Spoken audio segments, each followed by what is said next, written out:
కడప జిల్లా రైల్వే కోడూరు నియోజకవర్గం మంగంపేటలో సుపరిపాలన తొలిఅడుగు కార్యక్రమం నిర్వహించారు. ఈ కార్యక్రమంలో మంత్రి నిమ్మల రామనాయుడు, ముక్కా రూపానందరెడ్డి పాల్గొన్నారు. ఇంటింటికి తిరుగుతూ టీడీపీ పార్టీ చేసిన సంక్షేమ పథకాలు ప్రజలకు వివరించారు. సుపరిపాలనలో తొలి అడుగు అనే చారిత్రాత్మక నిర్ణయం కూటమి సర్కారు తీసుకుంటుందన్న ముక్కా రూపానందరెడ్డితో మా correspondent Sudheer face to face.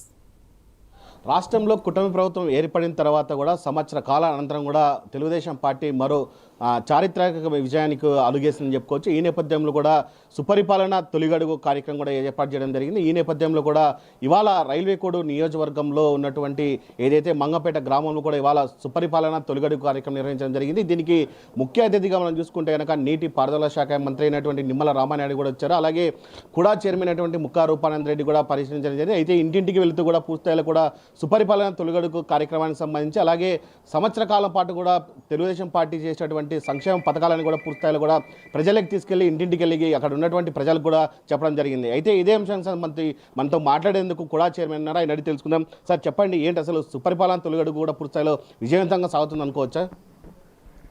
మీరు ఇప్పుడే చూడడం జరిగింది. మన మంత్రి గారు వచ్చినప్పుడు కోడూరు నియోజకవర్గంలో చాలా అద్భుతంగా సుపరిపాలన తొలి అడుగు కార్యక్రమం జరుగుతుంది. ప్రజల నుంచి మంచి స్పందన వస్తుంది. మా ప్రియతమ ముఖ్యమంత్రి నారా చంద్రబాబు నాయుడు గారు ప్రవేశపెట్టిన కార్యక్రమాలు అందరూ కూడా చాలా సంతోషంగా ఉన్నారు. ప్రజలు చాలా హ్యాపీగా ఉన్నారు. ఇది దిగ్విజయంగా జరుగుతుంది. కాబట్టి ఈ ఆగస్టు 14 వరకు ఈ పరిపాలన తొలి అడుగు కార్యక్రమం జరుగుతుంది. సార్, ప్రధానంగా సుపరిపాలన తొలిగడుగు కార్యక్రమం చేస్తున్నాయి కనుక మరోపక్క వైసీపీ ఏదైనా పూర్తిస్థాయిలో కేవలం సంక్షేమ పథకాలే మొదలు స్టార్ట్ చేయలేదు, కేవలం ఒక పింఛన్ మాత్రమే స్టార్ట్ చేశారని అంటున్నారు. దీని మీద మీరేమంటారు? వాళ్ళ టైంలో సంక్షేమ కార్యక్రమాలు, అభివృద్ధి కార్యక్రమాలు ప్రజలతో బాగుండడం అని జరిగి ఉంటే ఎందుకు ఓడిపోతారు? 2024లో ప్రజలు తీర్పిచ్చారు కదా, వాళ్ళు చేయకనే కదా మనకు తీర్పిచ్చింది. కాబట్టి వాళ్ళ మాటలు మేము పట్టించుకోవాల్సిన అవసరం లేదు. మేము ఏదైనా ఉంటే ఆంధ్రప్రదేశ్ మా ముఖ్యమంత్రి గారు ఏ విధంగా చేస్తున్నాడు అనేది కార్యక్రమం ప్రజలకు తెలపడానికి మేము ప్రతి ఇంటింటి ప్రచారము పరిపాలన తొలి అడుగు కార్యక్రమం చేపట్టడం జరిగింది. సార్, ఈ కార్యక్రమం ఎన్ని రోజుల నుంచి మొదలుపెట్టారు? ఇప్పటి వరకు దాదాపుగా ఎన్ని గ్రామాలను కవర్ చేశారు? అసలు ప్రజలకి వెళ్తున్నారు కదా, అక్కడ ఉన్నటువంటి సమస్యలు మీకు ఏమైనా చెప్తున్నారు? అసలు సమస్యలు అనేటివి గత స్వాతంత్రం వచ్చినప్పటి నుంచి ఎవరు తీర్చిన సమస్యలు చాలా ఉన్నాయి. కానీ ఎంత చేసినా కూడా సమస్యలు ప్రజలకు పాపం చాలా నిరుపేదలు చూస్తూ ఉంటే ప్రతి అడుగుపోతుంటే చాలా బాధగా ఉంది. కాబట్టి దాంట్లో అదే ఉద్దేశంతో మన ప్రియతమ ముఖ్యమంత్రి చంద్రబాబు నాయుడు గారు తల్లికి వందనం అనే కార్యక్రమము పెట్టడం జరిగింది. ఎందుకంటే ప్రతి వాడు చదువుకుంటే ఆ గ్రామం బాగుంటుంది, ఆ ఊరు బాగుంటుంది, ఆ రాష్ట్రం బాగుంటుంది, ఆ దేశం బాగుంటుందని ఆలోచించి ఈ తల్లికి వందనం కార్యక్రమం ప్రజలకు చాలా ఉపయోగపడుతోంది, ప్రజలు చదువుకోవడానికి. సార్, ఇప్పటికే సూపర్ 6లో కూడా దాదాపుగా ఈ ఆగస్టు 15 నుంచి కూడా మహిళలకు ఫ్రీ బస్ అంటున్నారు. ఏంటి దాని మీద ఏంటి సార్? ఆగస్టు 15 ముఖ్యమంత్రి గారు ప్రకటించడం జరిగింది. తప్పకుండా ఆడవాళ్ళకి ఉచిత బస్సు ఆగస్టు 15 నుంచి స్టార్ట్ చేయడం జరుగుతుంది.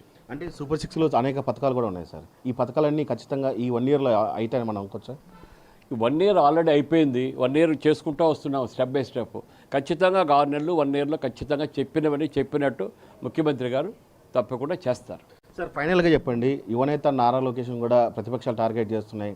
ఆయన ఖచ్చితంగా ఆయన ఖచ్చితంగా రెడ్ బుక్ రాజ్యాంగం చేస్తున్నారని ఈ విమర్శలు అయితే ఆయన పూర్తిస్థాయిలో ప్రతిపక్షాలు చెప్తాను. దీని మీద మీరు 2019 నుంచి 24 వరకు మా తెలుగుదేశం కార్యకర్తలు కనీసం బయటకు రావడానికి భయపడే కార్యక్రమం సృష్టించినారు. వాళ్ళు జడ్పీటీసీ, ఎంపీటీసీ, సర్పంచులు ఎలక్షన్ కనీసం నామినేషన్ వేయాలన్నా కూడా బయటకు రాకుండా చేస్తారు. అది దుష్ట పరిపాలన. ఈరోజు మంచి కార్యక్రమాలు చేస్తూ ప్రజల ముందుకు పోతున్నాం, మంచి కార్యక్రమాలు చేస్తున్నాం. మాకు అటువంటి ఏమీ లేదు. వాళ్ళు మాట్లాడేదంతా వాళ్ళకు ఈ 2029లో కూడా మేము గెలవమనే పద్ధతిలో ఆలోచన చేసి వాళ్ళు మాట్లాడుతున్నారు తప్పితే, దుష్ప్రచారం చేస్తున్నారు తప్పితే మా ముఖ్యమంత్రి గారు బ్రహ్మాండంగా ప్రజలకు ఉపయోగపడే పనులు చేస్తున్నారు. సార్, రానున్నది సంస్థాగత ఎన్నికలు వస్తున్నాయి, అలాగే సర్పంచ్ ఎన్నికలు వస్తున్నాయి. రైల్వే కోడూరు నియోజకవర్గంలో ముక్కా రూపానందరెడ్డి స్టాండ్ ఎలా ఉండబోతుంది? ఆయన ప్రయాణం ఎలా ఉంటుంది? దీంట్లో అద్భుతంగా ఉంటుంది. పంచాయతీ ఎలక్షన్ కానీ, జడ్పీటీసీ కానీ, ఎంపీటీసీ కానీ టోటల్ తెలుగుదేశం పార్టీ, జనసేన కూటమి కంపల్సరీ గెలుచుకుంటారు. ఇది మొత్తంగా చూసుకుంటే కనుక ఏదైతే సుపరిపాలన తొలిగొడుగు అనే కార్యక్రమం కూడా పూర్తిస్థాయిలో కూడా రైల్వే కోడూరు నియోజకవర్గంలో విజయవంతంగా సాగుతుందని, అలాగే ప్రజలకు సంబంధించినటువంటి సమస్యలు ఉన్నా కానీ అవన్నీ కూడా తెలుసుకుంటామని చెప్పి ముక్కారూపాంధ్ర రెడ్డి చెప్తున్నారు. అయితే రానున్న ఎన్నికల నేపథ్యంలో కూడా పూర్తిస్థాయిలో కూడా రైల్వే కోడూరులో క్లీన్ స్వీప్ చేస్తామని చెప్పి తెలుగుదేశం పార్టీకి సంబంధించినటువంటి ఎంపీటీసీ కావచ్చు, జెడ్పీటీసీ అన్ని కూడా కైవసం చేసుకోమని చెప్పి ఆయన చెప్తున్న పరిస్థితి ఉంది. Video journalist Rakesh Sudheer, prime news, Kadapa.